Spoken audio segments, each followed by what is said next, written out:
توبہ اس کی آیت نمبر 10 اور 11 اللہ رب العزت کا فرمان عالی شان ہے، لا یرقبون فی مؤمن الا ولا ذمہ،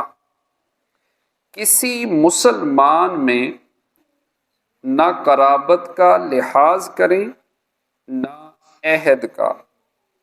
وَأُولَئِكَ هُمُ الْمُعْتَدُونَ، اور وہی سرکش ہیں، یعنی جن مشرکین نے معاہدے کی خلاف ورزی کی، یہ کسی مسلمان کے بارے میں نہ رشتہ داری کا لحاظ کرتے ہیں اور نہ کسی معاہدے کا، بلکہ جب موقع پائیں قتل کر ڈالتے ہیں۔ تو مسلمانوں کو بھی چاہیے کہ جب ان مشرکین پر دسترس پائیں تو ان سے درگزر نہ کریں، اور یہی مشرک لوگ عہد شکنی میں حد سے بڑھنے والے ہیں۔ فَإِن تَابُوا، پھر اگر وہ توبہ کریں،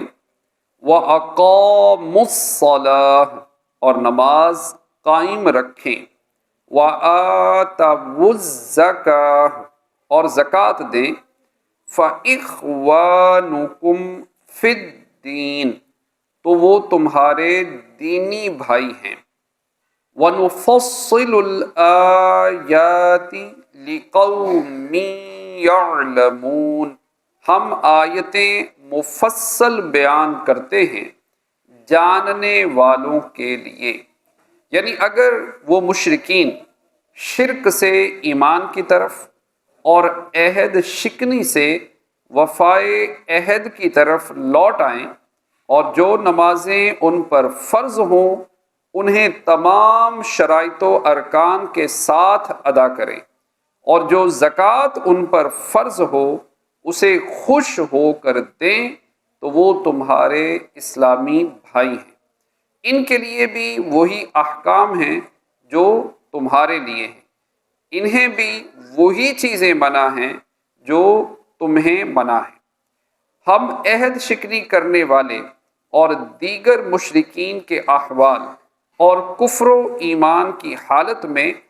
ان کے احکام سے متعلق آیات ان لوگوں کے لیے تفصیل سے بیان کرتے ہیں جو انہیں جانتے اور سمجھتے ہیں۔ اللہ پاک کی بارگاہ میں دعا ہے جو پڑھا سنا عمل کی توفیق عطا فرمائے۔